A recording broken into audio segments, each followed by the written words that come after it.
Хотите верьте, хотите нет. Тому, что я видел в Саянах, в Саянских горах есть зверь. Вернее, не зверь, а животное славное.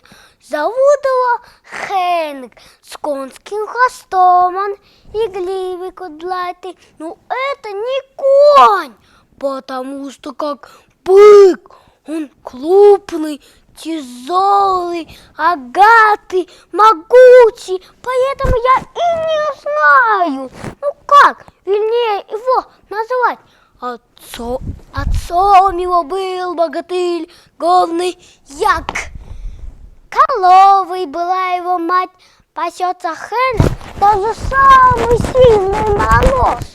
И по скалам крутым, и по снежному насту он бродит, и корм добывает легко. Нам дает он вкусное мясо, густое, как масло, дает молоко.